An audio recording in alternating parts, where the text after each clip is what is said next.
Noong gabi bago ang aking kasal, narinig ko ang aking nobyo na tumatawa kasama ang kanyang mga kaibigan, sinasabing, siya ay pansamantala lamang na pagpipilian hanggang sa may dumating na mas higit sa kanya. Kinabukasan, habang nakatayo siya sa altar, naglakad ako papasok, ngunit hindi upang pakasalan siya. Sa halip, may dala akong sorpresa na magpapaluhod sa kanya. Hindi ko kailanman binalak na maging klase ng nobya na magpapabagsak sa kanyang mapapangasawa, hindi sa kasal, kundi sa lubos na pagkasira. Ngunit ang buhay ay may nakakatawang paraan ng pagbabago ng iyong kwento sa oras na hindi mo inaasahan. Noong gabi, bago ang aking kasal, ibinigay sa akin ng tadhana ang isang katotohanang hindi ko naman hiningi at ngayon, ibabalik ko ang pabor. Bago tayo magsimula, nais kong magpasalamat sa bawat isa sa inyo sa pagiging bahagi ng hindi kapanipaniwalang paglalakbay na ito. Maligayang pagdating sa ating mga taga-subaybay sa channel na Kwento ng Pamilya. Kung nasiyahan kayo sa mga kwentong ito ng pagpapalakas ng loob, isaalang-alang ang pag-subscribe, libre ito at nakakatulong sa pagbuo ng ating kahangahangang komunidad. Simulan na natin. Kami ni Rafael Montemayor ay 3 taon nang magkasama. Siya ang lahat ng inakala kong gusto ko. Matagumpay, mapang-akit, at galing sa isang respetadong pamilya. Ang kanyang inang si Doña Divina ay naging parang sarili ko ng ina, pinupunan ang puwang mula ng pumanaw ang aking mga magulang. Ang kanyang kapatid na si Clara ang naging matalik na kaibigan na hindi ko kailanman nagkaroon. Ang lahat ay perpekto, o iyon ang akala ko. Ang despedida de soltero o bachelor party ay ginanap sa Grand Manila Hotel, ilang kanto lang mula sa aming kondo sa BGC, Bonifacio Global City. Hindi ko planong pumunta doon ng gabing iyon, ngunit nakalimutan kong ibigay kay Rafael ang cufflinks ng kanyang lolo, isang espesyal na hiling ni Doña Divina para sa seremonya. Kilala ko ng mga staff ng hotel. Marami na kaming idinaos na charity events ni Rafael doon. Itinuro nila ako sa pribadong lounge nang walang tanong-tanong. Doon ko narinig iyon, ang natatanging tawa ni Rafael na sinundan ng mga salitang dumurog sa aking mundo. Pare, hindi ka naman seryoso na magpapatali ka na kay Sofia, di ba? Ang boses ng kanyang matalik na kaibigang si Paulo ay umalingaw-ngaw sa bahagyang nakabukas na pinto. Bakit hindi? Perpekto siya sa papel, sagot ni Rafael. Medyo garalgal na ang pagsasalita dahil sa alak. Ang mana at trust fund niya ay makakatulong sa pagpapalawak ng Montemayor Enterprises at ang kanyang mga koneksyon ay napakahalaga. Isa pa, patay na patay siya sa akin. Nagtawanan sila, ngunit ang sumunod niyang mga salita ang nagpalamig ng aking dugo. Pansamantala lang naman siya hanggang sa may dumating na mas magaling, isang taong mas bagay para sa pangmatagalan. Nakatayo ako doon, mahigpit na hawak ang pelus na kahon na naglalaman ng cufflinks habang gumuho ang buong mundo ko. 3 taon ng mga alaala ang nag-flash sa aking mga mata, ngunit ngayon ay nabahira na ito ng bagong pananaw. Ang mga tawag sa negosyo tuwing hating gabi, ang mga biglaang pagkansela ng lakad, ang mga banayad na paraan ng pagmamanipula niya sa aking mga desisyon. Ngayon ay may katuturan na ang lahat. Ngunit hindi ako umiyak. Sa halip, isang kakaibang katahimikan ang bumalot sa akin. Umuwi ako at binuksan ang aking laptop. Bilang business partner ni Rafael, may access ako sa lahat. Mga email, financial records, impormasyon ng kliyente. 4 na oras ang lumipas, nakuha ko na ang sapat na ebidensya para wasakin hindi lang ang kanyang puso, kundi ang kanyang buong mundong maingat niyang binuo. Dumating ang umaga ng kasal na may kasamang nakakabahalang katahimikan. Hindi nanginig ang aking mga kamay habang naglalagay ako ng makeup, isang malaking kaibahan sa nanginginig na pananabik na inakala kong mararamdaman ko sa araw na ito. Ang mga ebidensyang nakalap ko ay nakatago sa isang kulay kremang sobre, ligtas na nakasilid sa aking wedding suite. Biglang pumasok si Doña Divina sa kwarto, nangingilid ang luha sa pagmamalaki ng isang ina. Sofia, iha, kakarating lang ng mga bulaklak at napakaganda nila. Itinaas niya ang aking palumpo ng mga puting peonies at rosas. Walang kamalay-malay na malapit na itong maging sandata sa halip na simbolo ng pag-ibig. Habang nagliliparan sa paligid ko ang aking mga abay na parang mga eleganteng paru-paro sa kanilang mga bestidang kulay champagne, nahagip ko ang refleksyon ni Clara sa salamin. Ang kapatid ni Rafael ay nakatayo sa likuran ko. Inaayos ang aking belo nang may labis na lambing, kaya halos maglaho ang aking determinasyon. Halos. Hindi ako makapaniwalang napakaswerte ng kuya ko. Bulong ni Clara, pinisil ang aking balikat. Siguradong mapapahinto ang mundo niya pag nakita ka. Kung alam mo lang kung gaano ka katama, naisip ko, habang pinapanatili ang aking nakasanayang ngiti. Ang sumunod na oras ay lumipas ng mabilis, hairspray, lipstick, at toast ng champagne na hindi ko magawang inumin. Bawat tunog ng aking telepono ay nagpapabilis ng tibok ng puso ko, hindi dahil sa kaba sa kasal, kundi sa antisipasyon sa kung ano ang darating. Nangako ang aking pribadong investigador ng huling kumpirmasyon bago magtanghali. Alas 11:43 ng umaga, dumating ang text, karagdagang ebidensya nakuha na. Ang reporter ay nasa posisyon na. Nagpaalam ako para pumunta sa banyo, mahigpit na hawak ang telepono sa nanginginig kong mga kamay. Kinumpirma ng mga screenshot ang lahat, ang mga offshore accounts ni Rafael, ang mga pondo ng kumpanya na inilihis, at ang pinakamasakit, ang mga email sa kanyang kabit na tinatalakay ang kanilang mga plano pagkatapos ng honeymoon. Ang parehong kabit na, nakakatawa man isipin, ay nakaupo sa board of directors ng kanyang kumpanya. Isang katok sa pinto ang gumulat sa akin. "Sofia," sabi ng coordinator, "may 30 minuto na lang tayo," tawag ni Clara. "Patapos na," sagot ko. Matatag ang boses sa kabila ng bagyong namumuo sa loob ko. Tiningnan ko ang aking sarili sa salamin ng banyo sa huling pagkakataon. Ang babaeng nakatingin pabalik ay hindi na ang parehong tao na kahapon ng umaga ay nagsusulat ng kanyang mga panata na may luha ng kagalakan. Ang babaeng ito ay suot ang kanyang wedding dress na parang baluti at ang kanyang pulang lipstick na parang pintura sa digmaan. Paglabas ko, hinila ako ni Doña Divina sa isang tabi. "Gusto kong mapasayo ito," sabi niya, habang ikinakabit ang isang delikadong kwintas na perlas sa aking leeg. Ilang henerasyon na itong nasa pamilyang Montemayor. Suot ito ng lola ni Rafael noong araw ng kanyang kasal. Ang mga perlas ay parang yelo sa aking balat. Isa pang pamana ng pamilya na magiging bahagi ng collateral damage sa araw na ito. "Salamat, Doña Divina," bulong ko, niyakap siya ng mahigpit. "Gusto kong tandaan mo na anuman ang mangyari ngayon, naging higit ka pa sa isang ina sa akin kaysa sa inasahan ko." Tumingin siya sa akin nang may pagtataka, ngunit bago siya makasagot, lumitaw ang wedding planner, suot ang headset at hawak ang clipboard. Nasa pwesto na ba ang lahat? Nakaupo na ang mga bisita at nasa altar na ang groom. Pumila ang aking mga abay. Damang-dama ang kanilang pananabik. Hinalikan ni Clara ang aking pisngi bago pumunta sa unahan ng pila. Naghintay ako hanggang sa makaalis silang lahat bago ko kinuha ang sobre mula sa pinagtataguan nito at isinilid sa isang tagong bulsa na tinahi sa aking damit. Nagsara ang mga pinto ng simbahan sa likod nila, iniwan akong mag-isa sa vestibule. Sa kabila ng mabigat na kahoy, naririnig ko ang string quartet na tumutugtog ng Canon in D. Ang parehong kanta na pinili namin ni Rafael noong isang maulan na linggo ilang buwan na ang nakakaraan. Ang aking telepono ay nag-buzz sa huling pagkakataon. Reporter at photographer, nasa pwesto. Business partners present lahat. Pulis naka-standby. Binura ko ang mensahe at itinago ang telepono. Lumitaw ang wedding coordinator sa tabi ko, nagniningning sa profesional na saya. "Handa na, Miss Garcia?" Naisip ko ang sandaling unang nakilala ko si Rafael sa charity gala na iyon, kung paano lumiwanag ang silid sa kanyang ngiti.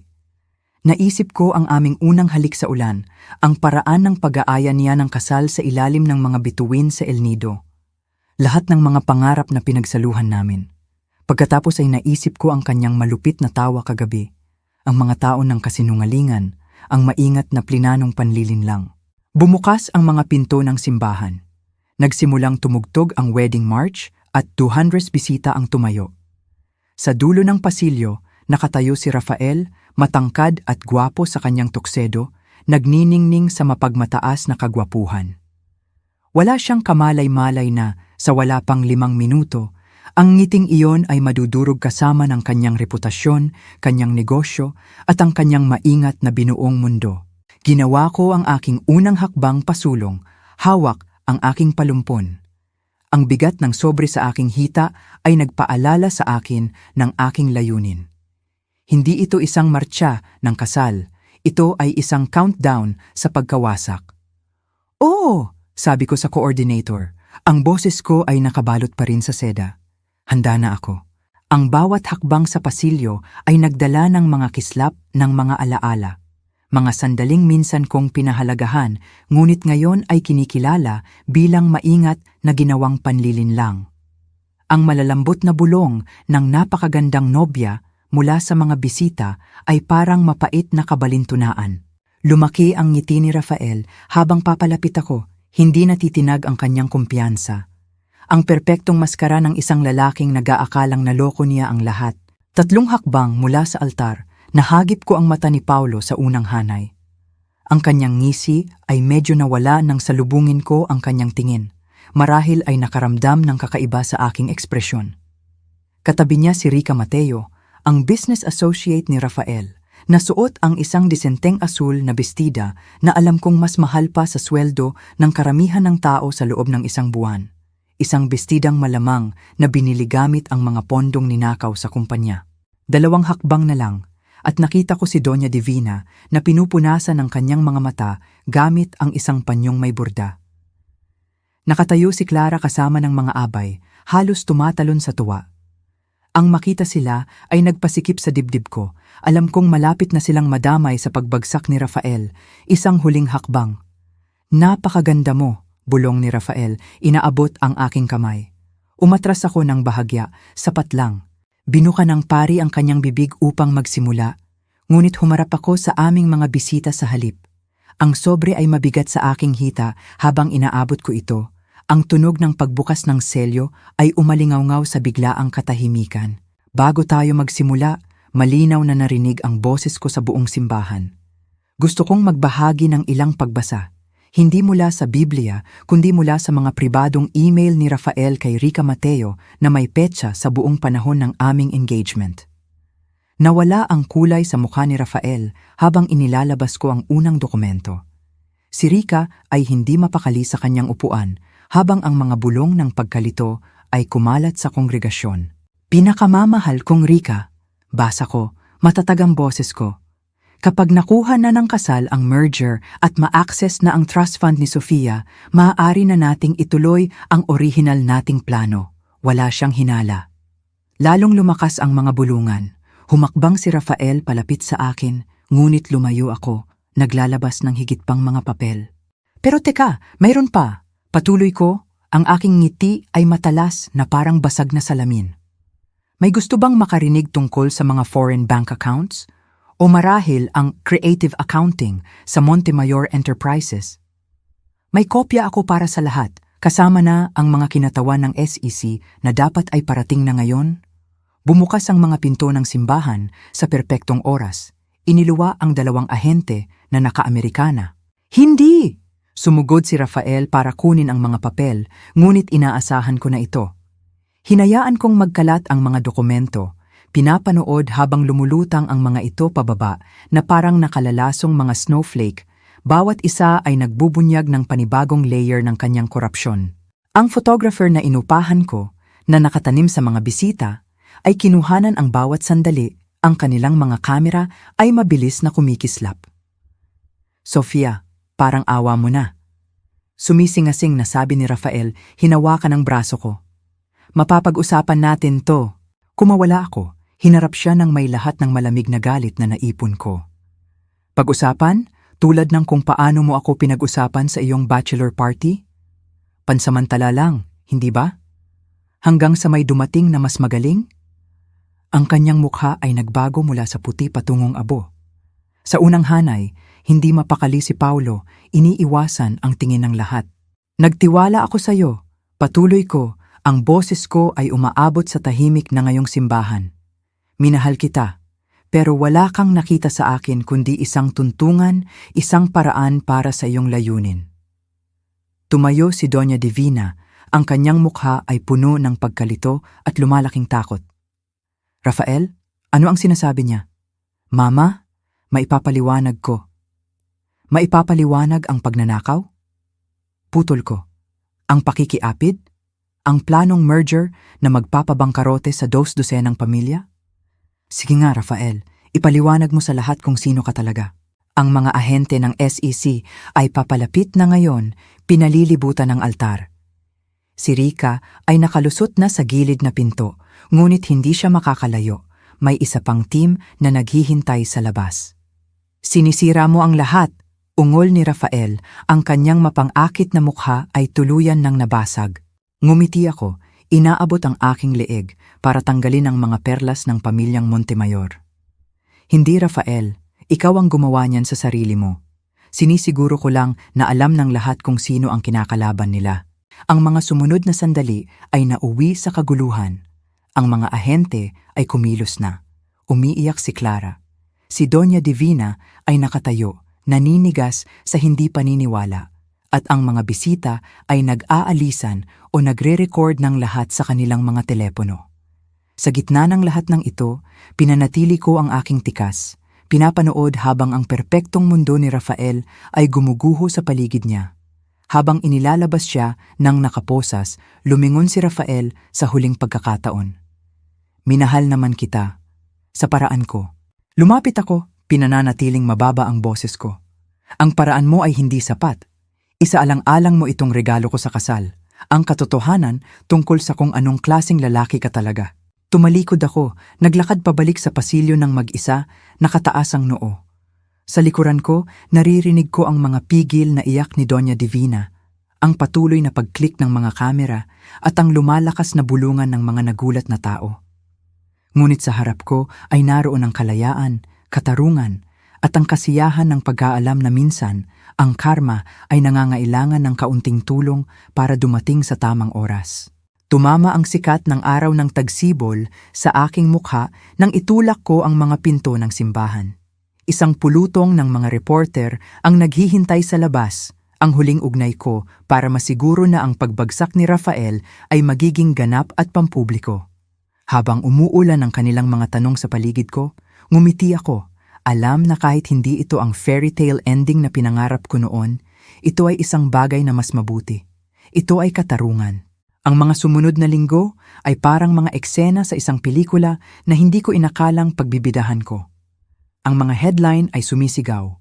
Imperyo ng mga Montemayor, gumuho at iniwan na nobya, ibinunyag ang korupsyon sa kumpanya. Ang aking telepono ay walang tigil sa pag-buzz ng mga mensahe mula sa mga bumabati at mga mamamahayag. Lahat ay sabik na makarinig ng higit pa tungkol sa nobya na nagpabagsak sa isa sa mga pinakakilalang pamilya sa lungsod. Nakaupo ako sa bago kong kondo na tinatanaw ang Ayala Triangle Gardens, isang lugar na pinili ko dahil palaging minamaliit ito ni Rafael bilang lugar ng mga new money. Hindi nawala sa akin ang kabalintunaan. Ipinapakita ng aking laptop ang pinakabagong balita. Sina Rafael at Rica ay kinasuhan ng maraming kaso ng pandaraya at estafa. Ang ebidensyang nakalap ko ay nagbukas ng kahon ni Pandora ng maling gawain sa korporasyon. Tumatawag si Clara araw-araw, ang kanyang boses ay laging nanginginig sa pagitan ng galit at desperasyon. Bakit hindi mo sinabi sa akin? Tanong niya. Nakatulong sana ako. Ngunit pareho naming alam na hindi niya kaya. Ang kanyang bulag na pagmamahal sa kanyang kapatid ay palaging ang kanyang pinakamalaking kahinaan. Ang reaksyon ni Doña Divina ang pinakanagulat sa akin. 3 araw pagkatapos ng kasalang hindi natuloy, lumitaw siya sa aking pinto dala ang isang pamilyar na pelos na kahon. Ang mga perlas, sabi niya, inaabot ang mga ito. Sa iyo na ang mga ito ngayon. Doña Divina, hindi ko matatanggap. Ibinunyag mo ang katotohanan, putol niya. Matatag ang boses sa kabila ng mapupulang mata. Dahil doon, mas karapat-dapat ka sa mga ito kaysa sa sinumang nagsuot nito noon. Umupo kami sa bago kong sofa, umiinom ng tsaa mula sa mga tasang binili ko lang kaninang umaga. Ang katahimikan sa pagitan namin ay mabigat sa mga hindi masabing salita. Binigo ko siya, bulong niya sa wakas. Siguro sa pagpapalaki ko mayroon akong... Hindi, hinawakan ko ang kanyang kamay. Gumawa si Rafael ng sarili niyang mga desisyon. Ibinigay mo sa kanya ang lahat ng kailangan niya para maging mabuting tao. Iba ang pinili niya. Ang investigasyon sa Montemayor Enterprises ay nagbunyag ng mas malalim na korupsyon kaysa sa inakala ng sinuman. Ang ama ni Rafael ang naglatag ng pundasyon taon na ang nakararaan at pinahusay lamang ni Rafael ang sining ng panlilinlang. Ang pagbagsak ng kumpanya ay nakaapekto sa daan-daang empleyado, ngunit pinaghandaan ko rin iyon. Ang mga anonymous tip ay nakatulong sa marami na ilipat ang kanilang mga investment ilang linggo bago pumutok ang iskandalo. Sinubukan akong kontakin ni Paulo minsan, malamang ay umaasang maililigtas ang sarili niyang balat. Ang kanyang mensahe ay nanatiling hindi nababasa sa aking inbox, katabi ng mga desperadong pagtatangka ni Rafael na magpaliwanag. May mga tulay na hindi nasulit pang itayong muli. Si Rica ay naging state witness. Siyempre, praktikal siya palagi. Ang kanyang testimonya ay magsisiguro na gugugulin ni Rafael ang malaking bahagi ng kanyang kabataan sa isang pambansang piitan. Ipinagpapalit ang kanyang mga pasadyang suit para sa uniforme ng bilanggo. Inilarawan ako ng media bilang isang bayani, ang whistleblower bride na pinili ang katarungan kaysa sa pag-ibig. Hindi nila naintindihan na hindi naman ito naging pagpipilian. Sa sandaling narinig ko ang totoong damdamin ni Rafael, naging malinaw ang daan. Ang pag-ibig na walang respeto ay parang bahay na itinayo sa buhangin, tiyak na guguho ito. Ang sarili kong kumpanya ay umunlad pagkatapos nito. Pinahalagahan ng mga kliyente ang pakikipagtrabaho sa isang taong nagpakita ng hindi natitinag na etikal na pamantayan. Ang kabalintunaan ay hindi nawala sa akin. Ang pagtatangka ni Rafael na gamitin ako ay bumalik sa kanya ng malala na naglunsad sa akin sa mas malaking tagumpay kaysa sa inakala niya. Isang buwan pagkatapos ng kasal, nakatanggap ako ng liham mula sa lola ni Rafael. Ang kanyang nanginginig na sulat kamay ay pumuno sa 3 pahina ng mga alaala ng kanyang sariling kasal, ng panonood kay Rafael na lumaki, at sa huli, ang kanyang pasasalamat sa pagpigil na maging kasing kahulugan ng korupsyon ang pangalan ng pamilya. Ginawa mo ang hindi kayang gawin ng sinuman sa amin, isinulat niya. Nakita mo ang katotohanan at tumanggi kang lumingon palayo. Nagtapos ang liham sa isang larawan, ang lolo ni Rafael sa sarili niyang araw ng kasal, bata at puno ng pag-asa. Ang parehong pag-asa na nakita ko noon sa mga mata ni Rafael. Ang parehong pag-asa na naging masama nang walang nakatingin. Itinago ko ang larawan, hindi dahil sa sentimiento, kundi bilang paalala na ang panlabas na anyo ay maaaring mapanlinlang. Ang mapang-akit na ngiti na minsan ay bumihag sa puso ko ay nagtago ng isang kalkuladong isip na nagbabalak ng aking pagkasira. Hinding-hindi ko nahahayaan na ang maskara ng ibang tao ay maging realidad ko. Habang ang tag-init ay nagiging tag-ulan, natagpuan ko ang aking sarili na naglalakad sa Ayala Triangle ng mas madalas. Ang mga nagbabagong dahon ay nagpaalala sa akin na ang transformasyon, kahit masakit, ay kinakailangan para sa paglago.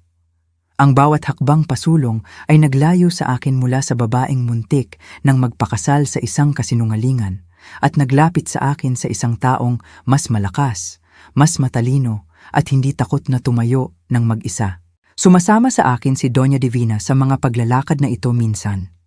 Hindi namin pinag-uusapan si Rafael ng direkta, ngunit ang kanyang kawalan ay nakabitin sa pagitan namin tulad ng isang hindi nakikitang sinulid na nag-uugnay sa 2 babaeng nagmahal at nawala ng parehong tao sa magkaibang paraan. Alam mo, sabi niya sa isa sa aming mga paglalakad, palagi kong gusto ng isang anak na babae na magdadala ng pamana ng Montemayor ng lakas at integridad. Lumalabas na nagkaroon ako ng isa. Hindi lang sa paraang inaasahan ko. Pinisil ko ang kanyang kamay, naiintindihan ang bigat ng kanyang mga salita. Sa pagtatangkang wasakin ako, hindi sinasadyang binigyan ako ni Rafael ng isang bagay na mahalaga. Isang pamilyang nabuklod hindi ng dugo o huwad na mga pangako kundi ng katotohanan at katatagan. Ang media ay lumipat na sa mga mas bagong iskandalo, ngunit ang mga aral ay nanatili. Minsan, ang pinakadakilang gawa ng pag-ibig ay hindi ang pagsasabi ng I do, kundi ang pagkakaroon ng lakas ng loob na sabihing I won't. 6 na buwan pagkatapos ng kasalang hindi natuloy, natagpuan ko ang aking sarili na nakatayo sa harap ng dating punong tanggapan ng Montemayor Enterprises. Ang makintab na harapan ng gusali ay nanatiling hindi nagbago, ngunit ang pangalan ng kumpanya ay napalitan na ng mga bagong may-ari. Sa loob, iba't ibang uri ng enerhiya ang dumadaloy sa mga na-renovate na opisina. Isa na may transparency at bagong layunin. Naimbitahan ako upang maging consultant sa restructuring ng kumpanya, isang masarap na biro ng tadhana. Gustong maunawaan ng bagong pamunuan kung paano nanatiling hindi natutuklasan ang nakaraang korupsyon ng ganoon katagal. Sino pa ba ang mas mahusay na magpapaliwanag kundi ang babaeng nagbunyag ng lahat? Naglalakad sa pamilyar na mga pasilyo, nadaanan ko ang lumang opisina ni Rafael. Ginawa na itong communal workspace. Ang mga nakakatakot na mahogany na pinto ay pinalitan ng mga glass panel. Pumapasok ang sikat ng araw kung saan dating nagkukubli ang mga anino, isang angkop na metapora para sa pagbabago ng kumpanya. Si Clara ang namahala sa isang maliit na dibisyon ng kumpanya, determinado na itayong muli ang pamana ng kanyang pamilya sa tamang paraan. Dahan-dahan naming inayos ang aming pagkakaibigan, mas matibay na ngayon dahil nasubok na. Namana niya ang lakas ng kanyang ina, ngunit ginamit ito sa paglikha ng positibong pagbabago. Ang quarterly reports ay nagpapakita ng kahangahangang pagbawi.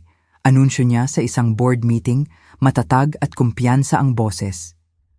Napanatili natin ang 80% ng orihinal na workforce at ipinatupad ang lahat ng inirerekomendang hakbang para sa transparency. Pinanood ko siya nang may pagmamalaki. Inaalala ang pag-uusap naming puno ng luha 3 buwan na ang nakakaraan nang matuklasan niya ang higit pa sa mga panlilinlang ni Rafael. Sa halip na sirain siya, bawat revelasyon ay nagpatibay lamang sa kanyang determinasyon na itama ang mga bagay. Tinawag ito ng media na The Montemayor Redemption, isang kwento ng muling pagbangon ng kumpanya na pinamumunuan ng mga babaeng minaliit ni Rafael.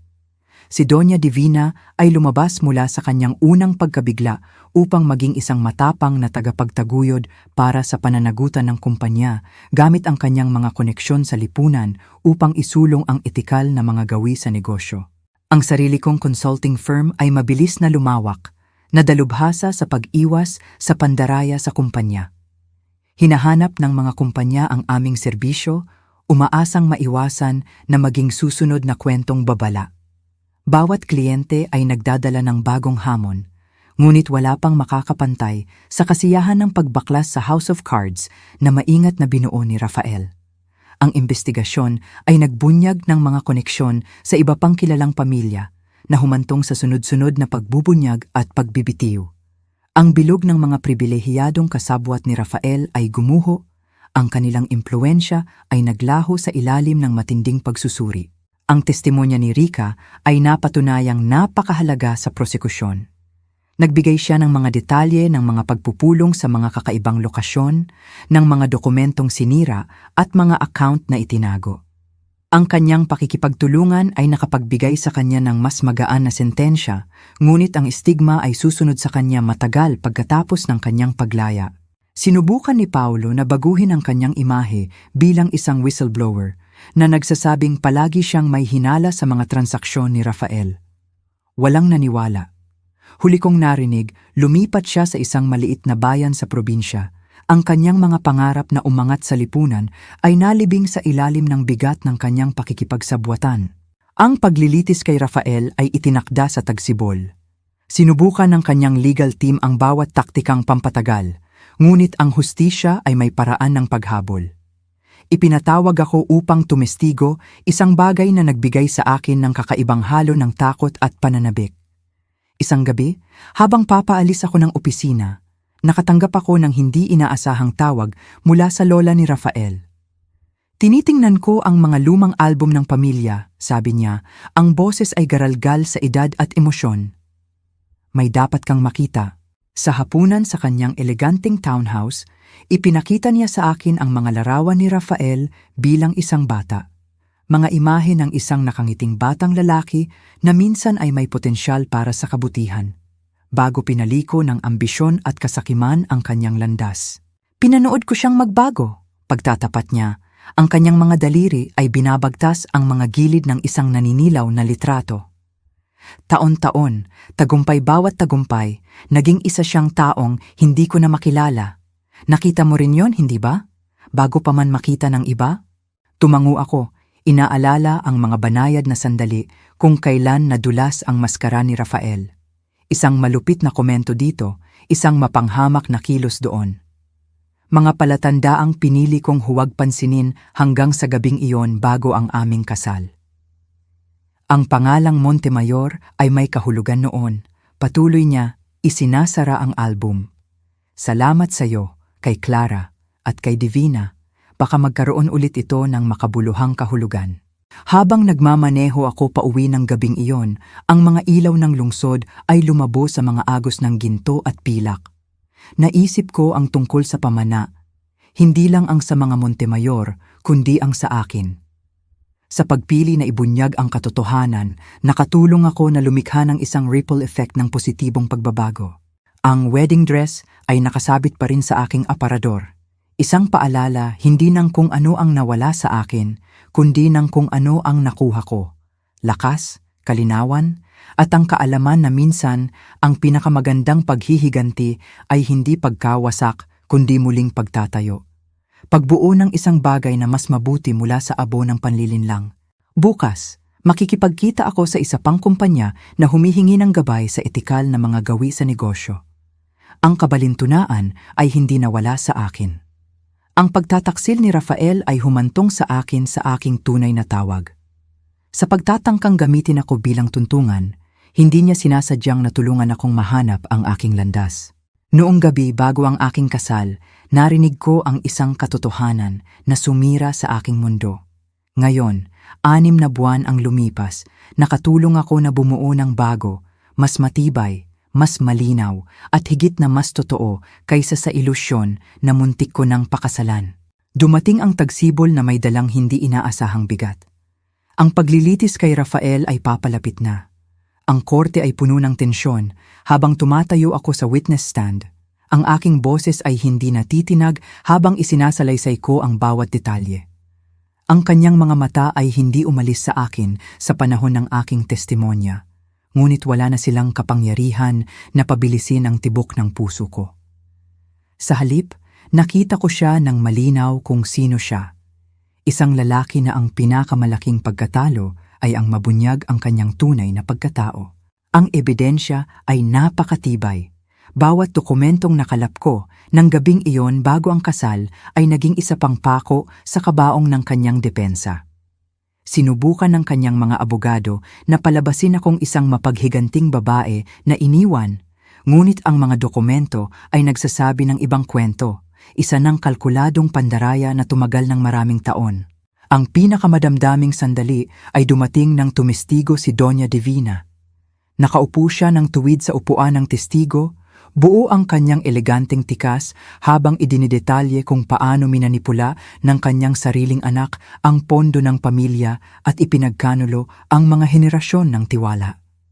Ang katotohanan, malinaw niyang pahayag, ang kanyang boses ay umaabot sa tahimik na korte, ay dapat na mangibabaw kaysa sa dugo. Ang mukha ni Rafael ay gumuho sa kanyang mga salita. Sa unang pagkakataon, nakita ko ang tunay na emosyon na sumira sa kanyang nakasanayang maskara. Ang realisasyon na nawala sa kanya hindi lang ang kanyang kalayaan, kundi ang hindi natitinag na suporta ng kanyang ina. Tumagal ang paglilitis ng 3 linggo. Bawat araw ay may dalang bagong revelasyon, higit pang ebidensya kung gaano kalalim ang korupsyon. Ang mga dating empleyado ay tumestigo tungkol sa mga pagbabanta at pamimilit. Ibinunyag ng mga kasosyo sa negosyo kung paano sila nahila sa sapot ng panlilinlang ni Rafael. Sa gitna ng lahat ng ito, nakaupo ako sa gallery katabi ni Clara, pinapanood ang lalaking pareho naming minahal na ibinubunyag ang kanyang pinakamadilim na kulay sa mundo. Ang hatol ay dumating sa isang maulan na hapon ng Huwebes.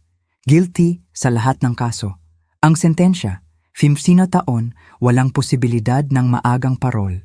Habang binabasa ng hukom ang mga termino, pinag-aralan ko ang profile ni Rafael, gwapo pa rin ngunit tila nabawasan. Ang mapang-akit ng ngiti na minsan ay bumibihag sa mga boardroom at sa puso ko ay wala nang makita.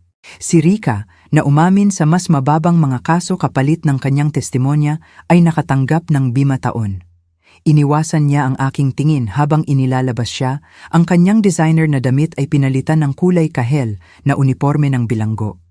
Si Paolo, na kinasuhan bilang accessory, ay tumanggap ng plea deal na kasama ang community service at malaking multa. Sa labas ng korte, nagkakagulo ang mga reporter para sa pahayag. Humakbang si Doña Divina pasulong, kami ni Clara sa kanyang magkabilang gilid.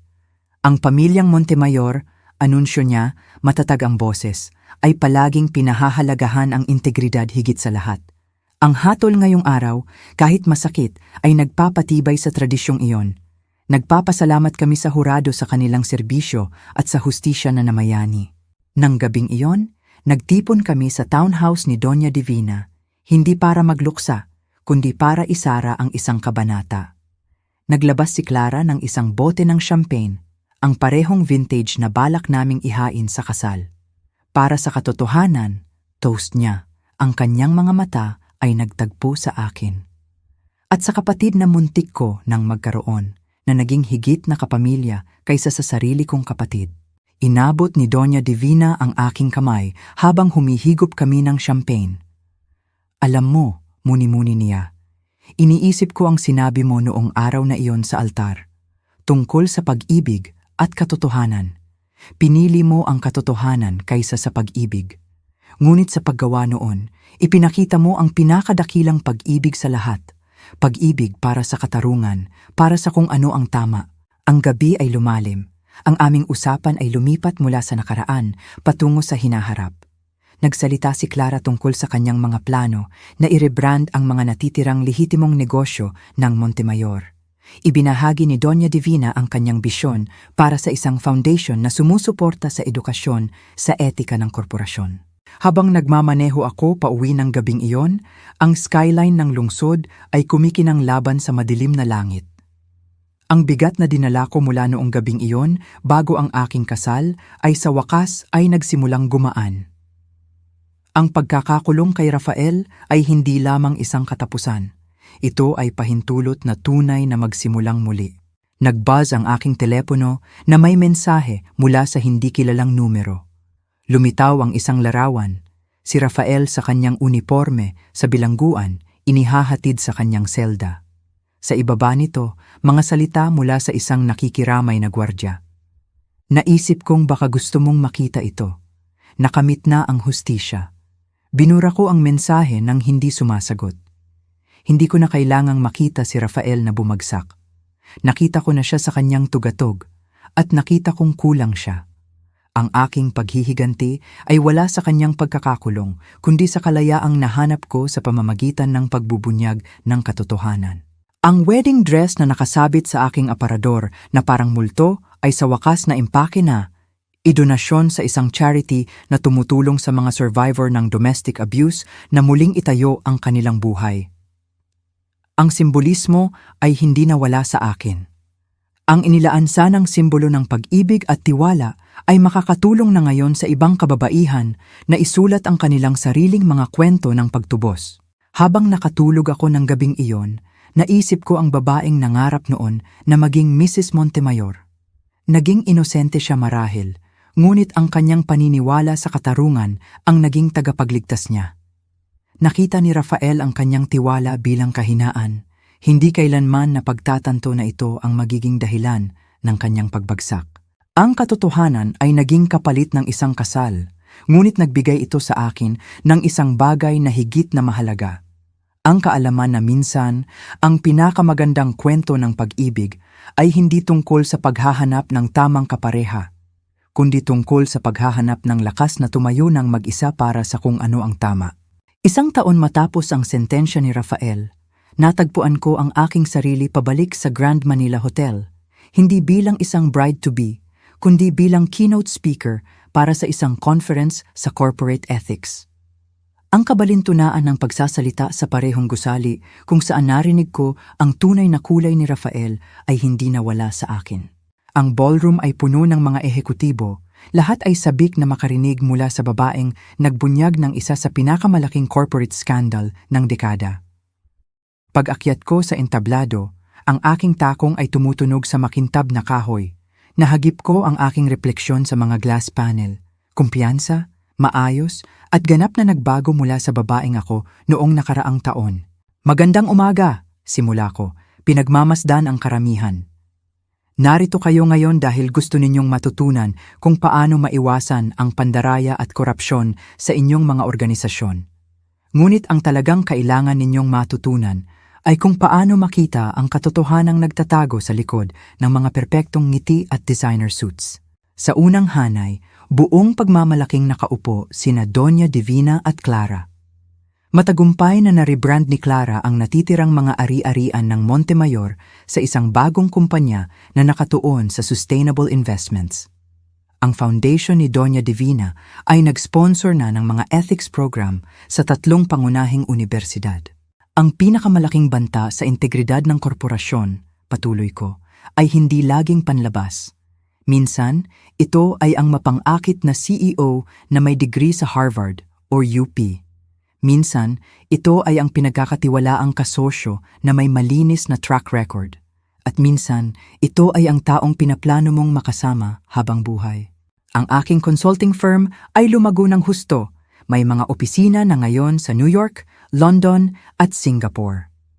Ang mga kumpanya sa buong mundo ay naghanap ng aming kadalubhasaan sa pag-iwas sa pandaraya at transparency ng kumpanya. Bawat bagong kliyente ay nagdadala ng mga kwento ng mga near misses, mga potensyal na Rafael Montemayor na nahuli bago sila makapagdulot ng hindi na maayos na pinsala. Pagkatapos ng aking talumpati, sa networking reception, nilapitan ako ng isang batang babae. Nanginginig ang kanyang mga kamay habang nagpapakilala siya. Engaged ako sa CFO ng kumpanya namin. Pagtatapat niya, halos pabulong ang boses. Noong nakaraang linggo, may nakita akong mga hindi tugma sa aming mga libro. Pagkatapos marinig ang kwento mo, hindi ko alam ang gagawin. Tumingin ako sa kanya, nakikita ang aking dating sarili na sumasalamin sa kanyang hindi siguradong mga mata. Ang katotohanan ay hindi nagiging mas madaling sabihin, malumanay kong sabi. Ngunit ang pamumuhay sa kasinungalingan ay nagiging imposible kapag nakita mo na ang mga ito. Sa pagtatapos ng araw, isa pang corporate fraud ang napigilan, isa pang iskandalo ang naiwasan. Ang nobyo ng batang babae ay tahimik na tinanggal sa kanyang posisyon at inabisuhan ang mga awtoridad. Nagpadala siya sa akin ng thank you note pagkalipas ng 1 buwan. Nilagdaan gamit ang kanyang pangalan sa pagkadalaga at isang pangako na hinding-hindi magpapakasya sa mas mababa sa kumpletong katapatan. Ang aking kwento ay naging tanglaw para sa iba. Isang paalala na ang pagpili sa katotohanan kaysa sa kaginhawaan ay hindi lang isang option, ito ay isang pangangailangan. Ginamit ng mga business school ang Montemayor case bilang isang kagamitan sa pagtuturo at paminsan-minsan ay nag-guest lecture ako. Nagbabahagi ng mga pananaw na maaari lamang magmula sa pagkakaroon ng minahal at nawalan ng isang maestro ng panlilinlang. Sumali si Clara sa aking kumpanya bilang kasosyo. Ang kanyang karanasan sa muling pagtatayo pagkatapos ng corporate scandal ay napatunayang napakahalaga. Magkasama kaming bumuo ng mga programa upang matulungan ang mga kumpanya na pagyamanin ang kultura ng transparency at pananagutan. Alam mo, sabi niya isang gabi habang nirerepaso namin ang mga case file, dati akala ko si Rafael ang malakas sa pamilya namin. Ngayon, napagtanto ko na ang lakas ay hindi tungkol sa pagpapanatili ng kapangyarihan. Ito ay tungkol sa pagkakaroon ng lakas ng loob na ibunyag ang maling gawain, kahit na masakit. Inilunsad ng foundation ni Doña Divina ang isang scholarship program para sa kababaihan sa business ethics. Ipinangalan ito sa lola ni Rafael na pumanaw ng payapa ilang buwan pagkatapos ng sentensya ni Rafael. Ang huli niyang mga salita sa akin ay, "Iniligtas mo ang kaluluwa ng aming pamilya." Paminsan-minsan ay naglalabas pa rin ang media ng mga kwento tungkol sa runaway bride na nagligtas sa Ayala Avenue. Ngunit ang aking buhay ay lumipat na ng malayo sa nag-iisang araw na iyon ng paghuhukom. Ang aking trabaho ay nag-evolve mula sa isang gawa ng paghihiganti tungo sa isang misyon ng pag-iwas at proteksyon. Ang mga apela ni Rafael ay sistematikong tinanggihan. Ang kanyang mga pagtatangka na bawasan ang kanyang sentensya ay hindi pinakinggan. Ang ebidensyang nakalap ko ng gabing iyon ay masyadong masinsin, masyadong mapanira para pabulaanan. Minsan iniisip ko kung naunawaan ba niya talaga na ang kanyang pagbagsak ay hindi sanhi ng aking pagtuklas sa kanyang mga plano, kundi ng sarili niyang paniniwala na ang pag-ibig ay maaaring gamitin bilang sandata. Isang taon pagkatapos ibunyag ang katotohanan, nakatayo ako sa aking opisina na tinatanaw ang Ayala Triangle, pinapanood ang paglubog ng araw na pinipinta ang langit sa mga kulay ng pagtubos. Sa aking mesa ay may naka-frame na larawan namin ni na Doña Divina at Clara sa pagbubukas ng unang ethics center ng foundation.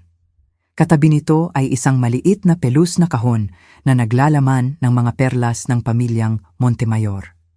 Hindi na simbolo ng pagtataksil, kundi isang paalala na minsan, ang pinakamahalagang pamana ay ang lakas ng loob na manindigan para sa kung ano ang tama. Ang katotohanan ay hindi nagbigay sa akin ng happy ending na pinangarap ko noon. Sa halip, nagbigay ito sa akin ng isang bagay na higit na mahalaga, isang layunin, isang misyon, at isang pamilyang nabuklod hindi ng dugo o kasal, kundi ng hindi natitinag na pangako sa integridad. 18 buwan pagkatapos ng araw na tinalikuran ko ang sarili kong kasal, nakatanggap ako ng hindi inaasahang tawag sa telepono. Gusto akong makita ni Rafael. Ang kanyang kahilingan ay dumating sa pamamagitan ng kanyang prison counselor. Isang pagpupulong para sa closure, giit niya. Pinayuhan ako ni na Doña Divina at Clara na huwag pumunta. Ang kanilang proteksyon ay makikita sa kanilang nag-aalalang mga ekspresyon. Ngunit may kung ano sa akin ang nangangailangan ng huling pag-uusap na ito. Ang huling piraso ng puzzle upang makumpleto ang aking paghilom. Ang visiting room ng bilangguan ay matigas at malamig, walang katulad sa marangyang mga espasyo kung saan minsan kaming nangarap. Nakaupo si Rafael sa metal na mesa, ang orange na jumpsuit ay isang matinding kaibahan sa mga pasadyang suit na dati niyang suot. Ang kanyang mga tampok ay tumigas, ang makinis na alindog ay napalitan ng isang totoo at, sa tingin ko, ay pagsisisi na hindi ko pa nakita noon. "Sofia," sabi niya, ang boses niya ay mas garalgal kaysa sa naaalala ko. "Salamat sa pagpunta." Umupo ako sa tapat niya, pinananatili ang kalmadong anyo habang ang puso ko ay kumakabog sa mga alaala. "Bakit mo ako gustong makita, Rafael?" Tumingin siya sa kanyang mga kamay. Ang mga kamay na minsan ay nagsuot ng singsing sa aking daliri. Marami akong oras para isipin ang ginawa ko, kung sino ako ngayon. 18 buwan ng pagmumuni-muni, puna ko. Malaking pagbabago yan mula sa lalaking nag-akalang kaya niyang daanin sa charm ang buhay. Deserve ko ang lahat ng nangyari, pag-amin niya, na ikinagulat ko sa kanyang pagiging direkta. Ang totoo, hindi kita kailanman naging deserve. Hindi dahil kulang ka, kundi dahil ako ang kulang. Ang mga salita ay nakabitin sa pagitan namin, mabigat sa bigat ng mga nawalang posibilidad. Sa bintana ng visiting room, nakikita ko ang mga ulap na nagtitipon, sumasalamin sa bagyo ng emosyon sa aking dibdib. "Alam mo kung ano ang pinakamasakit?" Patuloy niya, tumingala para salubungin ang aking mga mata. "Minahal talaga kita, sa baluktot at makasarili kong paraan. Minahal kita, pero mas minahal ko ang kapangyarihan. Ginawa kong laro ang pag-ibig." "Hindi dapat laro ang pag-ibig, Rafael." "Hindi," mahinang pagsang-ayon niya. "Hindi dapat." Naupo kami sa katahimikan sandali, ang malalayong tunog ng bilangguan ay lumilikha ng malungkot na backdrop sa aming huling pag-uusap. Sumusulat sa akin si Rika, bigla niyang sabi, humihingi ng tawad, para bang maibabalik ng kapatawaran ang ginawa namin. Pinag-aralan ko ang kanyang mukha, nakikita sa unang pagkakataon ang epekto ng mga kahihinatnan sa isang lalaking hindi kailanman naniwalang sakop siya nito. Humihingi ka rin ba ng tawad ko? Hindi. Umiling siya. Humihingi ako na malaman mo na tama ka sa lahat. Ang babaeng tumalikod sa altar na iyon ay mas malakas kaysa sa lalaking nakatayo doon. Senyales ng mga gwardya na malapit nang matapos ang aming oras. Tumuwid si Rafael, bumabalik ang anino ng dati niyang tikas. Nabalitaan ko ang tungkol sa trabaho mo, sabi niya. Ang Ethics Foundation, ang consulting firm, nakabuo ka ng isang bagay na makabuluhan mula sa abo ng winasak ko. Lahat kami, sagot ko, ang iyong ina, si Clara. Nahanap namin ang lakas sa katotohanang sinubukan mong ilibing. Pagtayo ko para umalis, tumawag si Rafael sa huling pagkakataon. Noong gabi bago ang kasal? Noong narinig mo ako? Iyon ba ang unang pagkakataon na nalaman mo? Lumingon ako. Inaalala ang babaeng nakatayo sa labas ng pinto na iyon habang hawak ang mga cufflinks. Hindi, tapat kong sagot. Iyon lang ang unang pagkakataon na inamin ko ang matagal ko nang alam. Paglabas ng bilangguan, gumaan ang pakiramdam ko. Hindi dahil nagbago si Rafael o dahil ang kanyang pagkilala sa kanyang mga pagkakamali ay nagbigay sa akin ng balidasyon.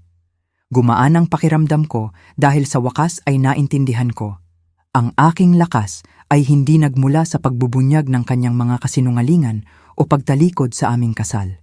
Ito ay nagmula sa pagpili ng katotohanan kaysa sa kaginhawaan, katarungan kaysa sa pag-ibig, integridad kaysa sa ilusyon.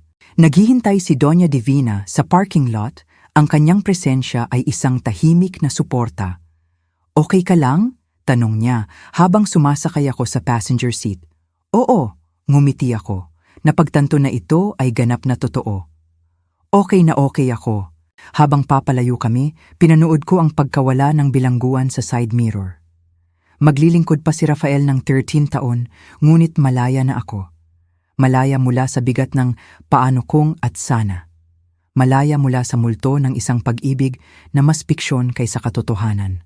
Lumiwanag ang langit at sa unahan namin may bahaghari na lumitaw sa abot tanaw. Paalala ng kalikasan na pagkatapos ng bawat bagyo may pagkakataon para lumabas ang isang bagay na maganda. Nag-buzz ang telepono ko sa mensahe mula kay Clara. Ang pinakabagong inisyatiba ng foundation ay nakatanggap ng buong pondo. Nakakatawa ang buhay. Nawalan ako ng nobyo pero nagkaroon ako ng pamilya. Nawalan ng pangarap pero nakahanap ng layunin. Ang gabi bago ang aking kasal ay tila katapusan, ngunit simula pala talaga ito. Ang simula ng paglalakbay patungo sa isang bagay na higit na mahalaga kaysa sa fairy tale na muntik ko nang pagtiyagaan. Ang katotohanan, sa huli, ay hindi lang nagpalaya sa akin, pinalaya nito kaming lahat. Isang taon matapos ang aking pakikipagkita kay Rafael, namukadkad ang aking buhay sa mga paraang hindi ko inakalang posible.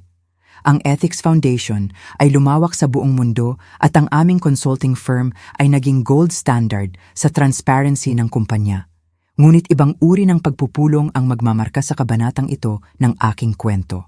Nagbibigay ako ng lecture sa UP Diliman, University of the Philippines, nang mapansin ko siya sa audience. Madilim ang mga mata na nakatitig ng mabuti sa aking presentasyon. Nagtatanong ng mga matatalinong tanong tungkol sa mga hakbang laban sa pandaraya ng korporasyon. Si Professor Marco Tan, visiting faculty mula sa Stanford, dalubhasa sa Business Ethics at Corporate Responsibility. Pagkatapos ng lecture, nilapitan niya ako na may dalang kawili-wiling panukala. Miss Garcia, ang iyong karanasan ay maaaring magbago kung paano namin itinuturo ang etika sa mga business school. Isaalang-alang mo bang makipagtulungan sa isang komprehensibong kurikulum? May isang bagay na nakakaginhawa sa pagiging totoo niya. Walang nakatagong agenda, walang maingat na ginawang persona. Tunay na pasyon lang para sa paglikha ng positibong pagbabago. Si Doña Divina ang unang nakapansin sa isang foundation board meeting kung saan ipinakita ni Marco ang kanyang mga ideya. Tinitingnan kanya sa paraang dapat tingnan ang isang taong hinahangaan, puna niya pagkatapos. Hindi bilang premyo na dapat mapanalunan, kundi bilang kapantay na dapat igalang. Ang aming mga profesional na pakikipagtulungan ay dahan-dahang naging mga talakayan sa kape na umabot sa mga pag-uusap sa hapunan. Hindi namilit si Marco kailanman, hindi nagmadali. Naintindihan niya ang bigat ng aking nakaraan at iginalang ang lakas na ibinigay nito sa akin. Walang habas akong tinutukso ni Clara tungkol sa paraan ng pagliwanag ng aking mga mata kapag pinag-uusapan ang aming proyekto sa kurikulum. Alam mo, Sofia, okay lang na maging masaya ulit. Magtiwala ulit. Ngunit ang tiwala ay hindi isang bagay na madali kong ibigay ngayon. Isang gabi, sa hapunan sa isang tahimik na restaurant sa Makati, sinabi ko kay Marco ang lahat. Hindi lang ang mga headline na nabasa niya, kundi ang hilaw na katotohanan ng pagmamahal sa isang taong walang nakita sa iyo, kundi paraan para sa isang layunin. Simple ngunit malalim ang kanyang sagot. Salamat sa pagtitiwala sa akin ng iyong kwento. Hindi naging madali ang magbahagi. Lumipas ang mga buwan at namulaklak ang aming proyekto sa kurikulum. Ang mga business school sa buong bansa ay nagsimulang gamitin ang aming ethics program. Ginugol namin ni Marco ang hindi mabilang na oras sa pagpino ng mga case study, kabilang ang Montemayor scandal, na itinuturo na ngayon bilang isang landmark na halimbawa ng pagtuklas ng pandaraya sa korporasyon. Isang maulan na gabi habang naglalakad kami sa Ayala Triangle, pagkatapos ng matagumpay na presentasyon, tumigil si Marco sa ilalim ng sailong ng isang malaking puno. Alam mo kung ano ang humahanga sa akin sa iyo, Sofia? Sabi niya. Ang mga patak ng ulan ay nagniningning sa kanyang buhok. Hindi lang ang iyong lakas sa pagbubunyag ng katotohanan, kundi ang iyong lakas ng loob na manatiling bukas sa posibilidad kahit pagkatapos ng lahat.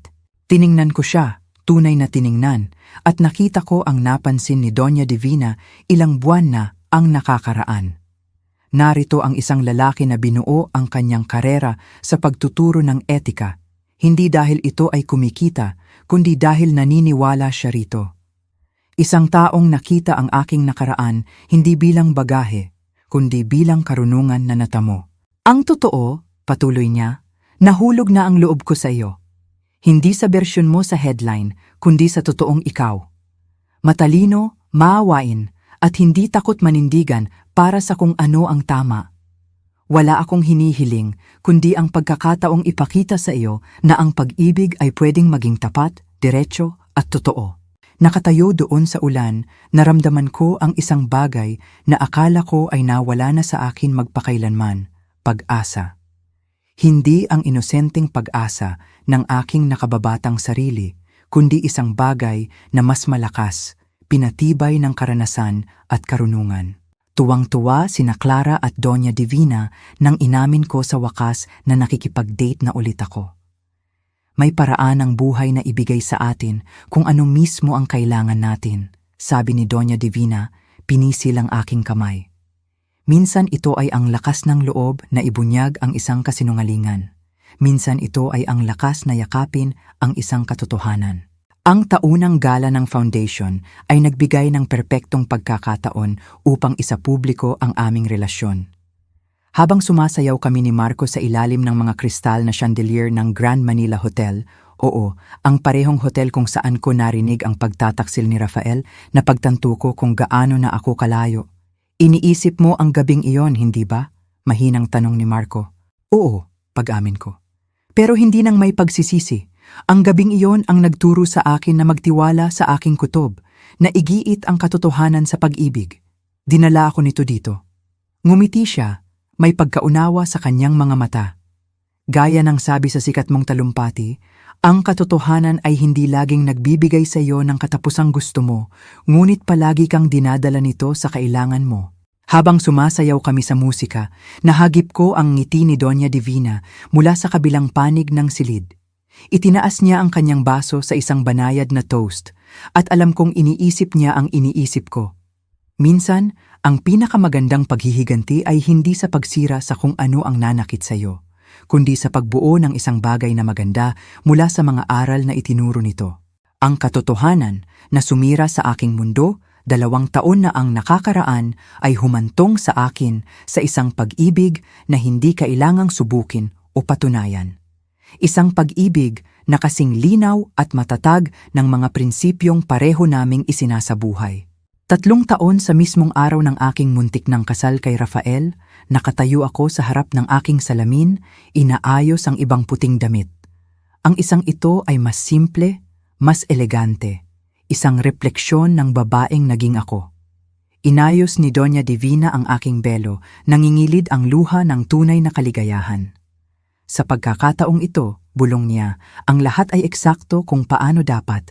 Pumasok si Clara sa kwarto, may hawak na champagne, halos lumulutang na si Marco sa labas, at dapat mong makita ang mga estudyanteng dumating, kalahati ng business school ng UP ay naroon para panoorin ang kanilang paboritong mga propesor na magpakasal. Ang venue ay hindi isang grand cathedral tulad ng una kong planong kasal.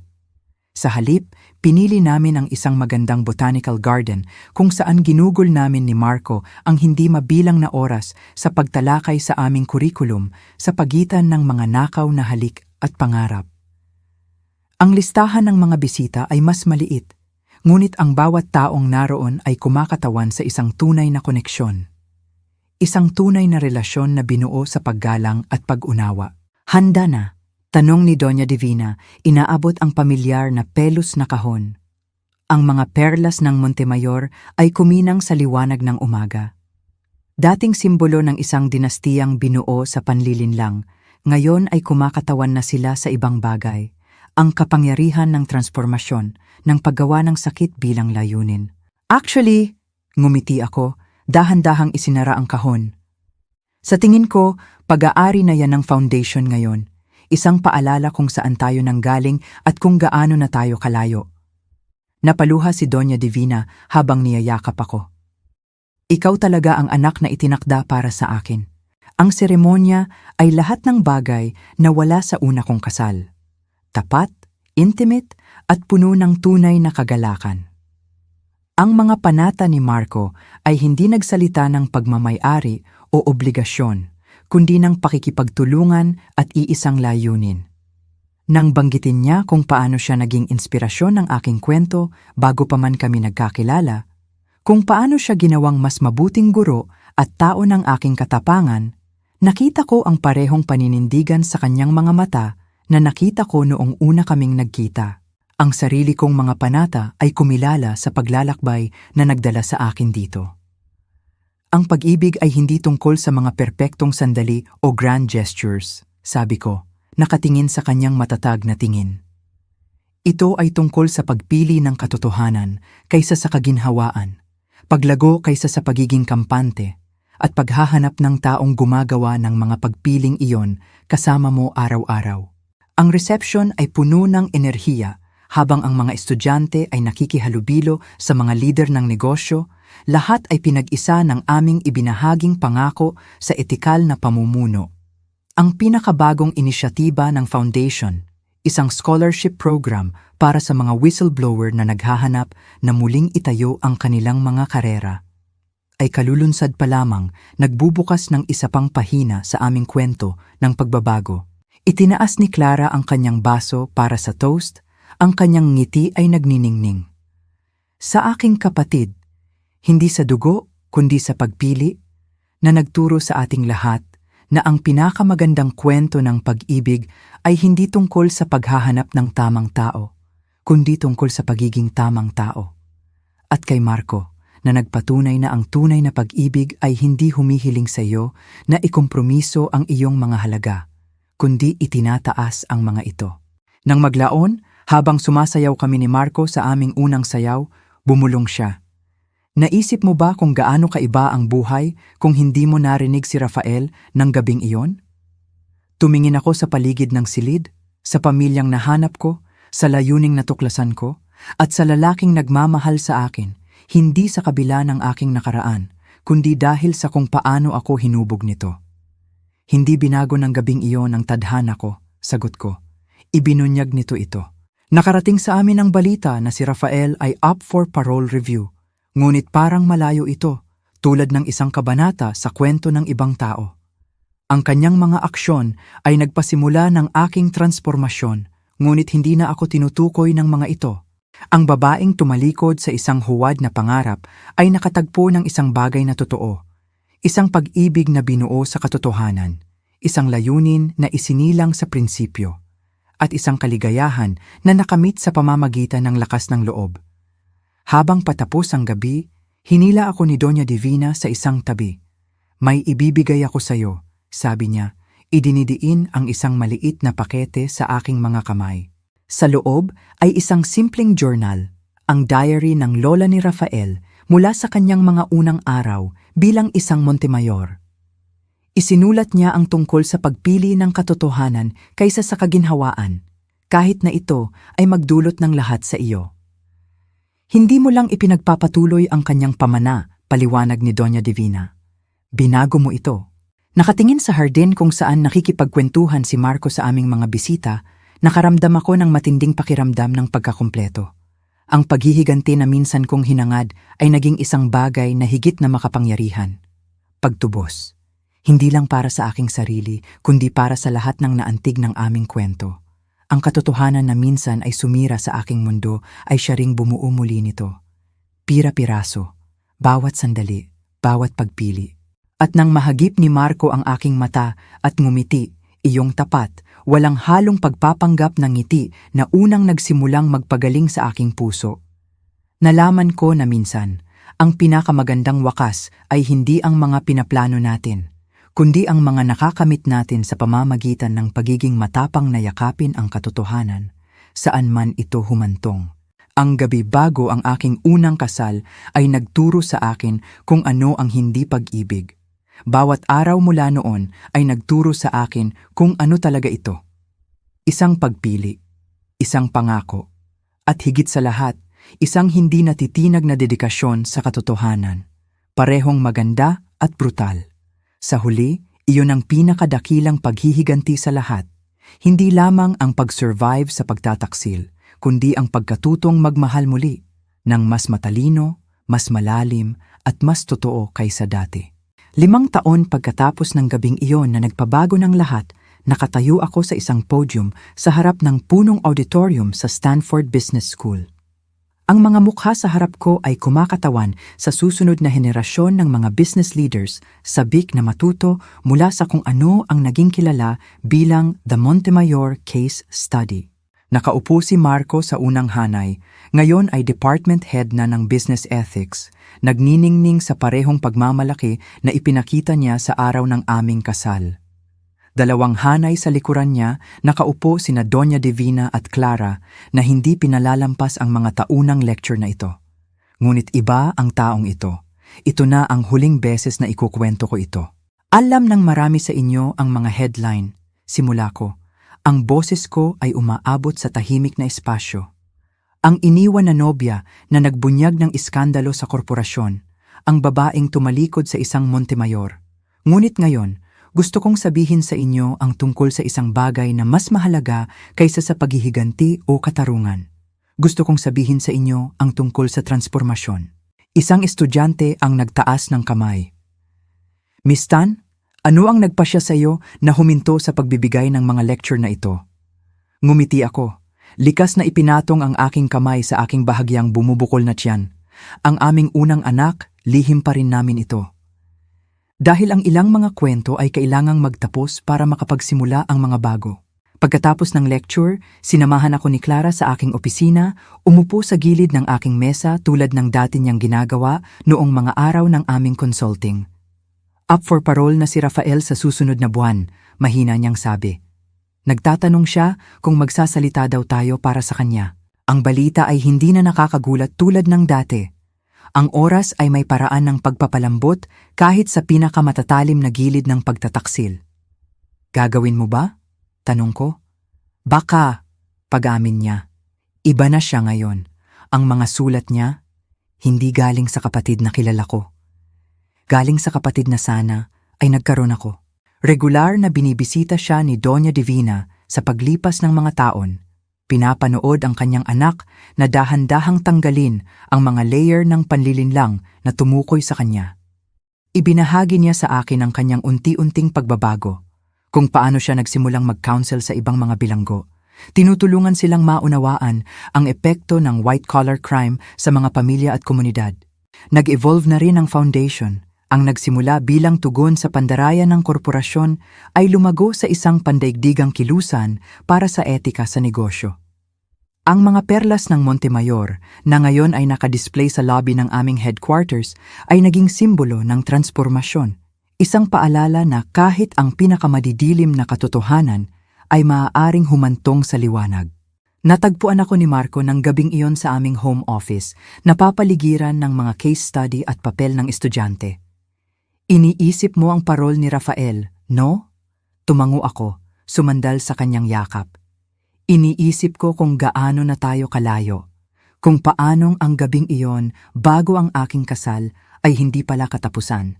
Simula pala iyon para sa ating lahat. Kinabukasan gumawa ako ng desisyon.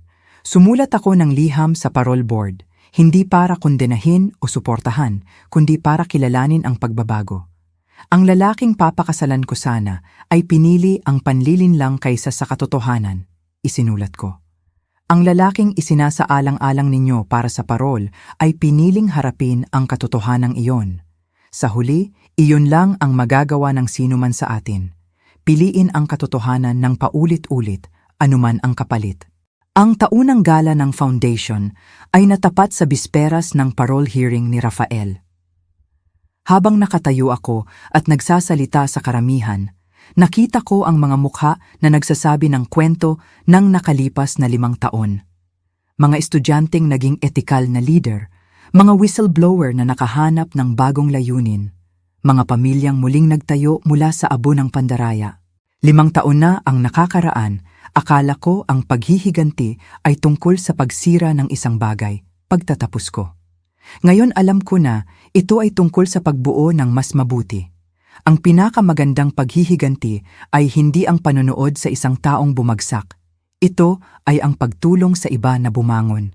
Nang gabing iyon, naglakad kami ni Marco sa paborito naming lugar sa Botanical Garden, ang parehong lugar kung saan kami nagpalitan ng mga panata, kung saan namin unang tinalakay ang kurikulum ng etika, at kung saan namin ngayon sasabihin sa aming mga pamilya ang tungkol sa bagong buhay na lumalaki sa loob ko. Alam mo kung ano ang pinakagusto ko sa kwento natin? Sabi ni Marco, magkahawak ang aming kamay. Ay yung hindi pala talaga ito tungkol sa paghihiganti. Tungkol ito sa katotohanan na humahanap ng paraan para lumabas, parang bulaklak na tumutubo sa semento. Naisip ko ang paglalakbay mula sa nobya na nakarinig ng isang mapangwasak na katotohanan patungo sa babaeng ginawa ang katotohanang iyon na kanyang lakas. Mula sa paghahanap ng paghihiganti patungo sa paghahanap ng layunin. Mula sa isang sirang pangarap patungo sa isang buhay na mas makabuluhan kaysa sa inakala ko. Ang gabi, bago ang aking kasal kay Rafael, ay tila katapusan ng aking kwento. Sa halip, ito pala ang unang linya ng isang mas magandang kwento. Isang kwento tungkol sa pagpili ng katotohanan kaysa sa kaginhawaan, paglago kaysa sa paghihiganti, at pag-ibig na hindi kailangang patunayan dahil pinatutunayan nito ang sarili araw-araw. Habang naglalakad kami ni Marco pauwi sa ilalim ng mga bituin, dahan-dahan kong hinawakan ang aking tiyan. Iniisip ang bagong kabanata na aming sisimulan. Minsan, ang pinakamagandang paghihiganti ay wala sa pagtatapos ng isang kwento, kundi sa pagsisimula ng mas maganda. Ang full circle ay nagdala ng hindi inaasahang pagsasara ng eksaktong 6 na taon pagkatapos ng gabing iyon sa Grand Manila Hotel. Nakatanggap ako ng imbitasyon na nagpanginig sa aking mga kamay. Nakalaya na si Rafael sa parol at nagho-host si Doña Divina ng isang maliit na hapunan ng pamilya. Ang dahilan ng pagtitipon ay nagpatigil sa puso ko sandali. Gusto ni Rafael na formal at maayos na humingi ng tawad sa lahat ng kanyang nasaktan. Pinisil ni Marco ang aking kamay habang papasok kami sa townhouse ni Doña Divina. Ang aming anak na si Grace ay natutulog ng mahimbing sa kanyang car seat, walang kamalay-malay sa bigat na dala ng gabing ito. Sa edad na 8 buwan, siya ang sumisimbolo sa lahat ng dalisay at tapat na naging buhay ko. Sinalubong kami ni Clara sa pinto, ang kanyang mga mata ay nagpapakita ng halo ng kaba at pag-asa. Iba na siya, bulong niya habang niyayakap ako. Talagang iba na. Tumayo si Rafael nang pumasok kami sa dining room. Pinatanda siya ng bilangguan. Tinanggal nito ang makintab na anyo na dati niyang suot na parang baluti. Ang kanyang mga designer suit ay napalitan ng simple at disenteng damit. Ngunit ang kanyang mga mata ang nagpakita ng pinakamalaking pagbabago. Malinaw, direkta, walang halong kalkulasyon na naaalala ko. Sofia, malumanay niyang sabi, pagkatapos ay itinama ang sarili. Mrs. Tan, salamat sa pagpunta. Maingat na inayos ni Doña Divina ang upuan. Kami ni Marco sa isang panig, si Rafael sa kabila, kasama sina Clara at ang kanyang sarili bilang mga buffer. Ang portable bassinet ni Grace ay nasa tabi ko at ang tingin ni Rafael ay napapadako sa kanya ng may halong pagkamangha. Ang ganda niya, sabi niya habang kumakain kami ng sopas. Nasa mga mata niya ang determinasyon mo. Maingat na umusad ang usapan, parang mga mananayaw na umiiwas sa hindi nakikitang mga hadlang. Nagsalita si Rafael tungkol sa kanyang trabaho sa bilangguan, nagka-counsel sa ibang mga white-collar kriminal. Tinutulungan silang maunawaan ang tunay na halaga ng kanilang mga aksyon. Nagsimula siya ng isang programa na nag-uugnay sa mga nakulong na manloloko sa mga pamilya ng kanilang biktima, na nagtataguyod ng pag-unawa at tunay na pagsisisi. Nakarating sa amin ang trabaho ng foundation kahit sa loob, paliwanag niya. Ang iyong ethics curriculum ay naging bahagi ng aming rehabilitation program. Itinuro ko ito sa ibang mga preso. Hindi sinasabi sa kanila na ang case study ay ang sarili kong kwento. Pagkatapos ng dessert, tumikhim si Rafael. May inihanda ako, kung papayagan niyo akong basahin ito. Mula sa kanyang bulsa, inilabas niya ang isang lumang piraso ng papel. Mahal na Sofia, simula niya. Matatag ngunit mapagkumbaba ang boses. Salamat, hindi dahil sa pinigilan mo akong gawin ang gagawin ko sa iyo, kundi dahil sa kung ano ang tinulungan mo akong maging sa pamamagitan ng pagbubunyag kung sino ako noon. Noong gabi bago ang ating kasal, narinig mo ang katotohanan tungkol sa kung sino ako noon. Ngayong gabi, gusto kong marinig mo ang katotohanan tungkol sa kung sino ako ngayon. Pinili ni Grace ang sandaling iyon para magising. Ang kanyang maliit na iyak ay bumasag sa emosyonal na tensyon. Walang pag-iisip, binuhat ko siya at sumandal siya sa aking balikat. Pinapanood ang pagtitipon gamit ang kanyang mausisa na mga mata. Ang pangalang Montemayor ay tumayo noon para sa kapangyarihan sa anumang halaga. Patuloy ni Rafael, nakatingin sa aking anak. Salamat sa iyo kay Clara at kay Mama. Tumatayo na ito ngayon para sa integridad. Ang pinakadakilang regalong ibinigay mo ay hindi lang ang pagpigil sa akin. Ito ay ang pagpapakita sa akin ng mas mabuting paraan ng pamumuhay. Pinunasan ni Doña Divina ang mga luha sa kanyang mga mata habang nagsasalita si Rafael tungkol sa kanyang mga plano. Nagtatrabaho sa rehabilitation program ng foundation gamit ang kanyang karanasan para pigilan ang iba na sundan ang kanyang dating landas. Tinanggihan na niya ang mga malalaking alok na magbabalik sa kanya sa mundo ng korporasyon. Natutunan ko na ang tunay na kapangyarihan ay wala sa pagkontrol sa iba, sabi niya, direktang nakatingin sa amin ni Marco. Nasa pagkontrol ito sa iyong sarili, sa pagpili ng katotohanan kahit na mas madali ang magsinungaling. Nang matapos ang gabi, nagtanong si Rafael kung pwede niyang makilala si Grace. Natagpuan ko ang aking sarili na tumatango at sinuportahan ni Marco ang aking desisyon gamit ang isang banayad ng ngiti. Lumuhod si Rafael sa harap ng kanyang basinet. Ang kanyang mukha ay malambot sa emosyon. "Hello baby," bulong niya.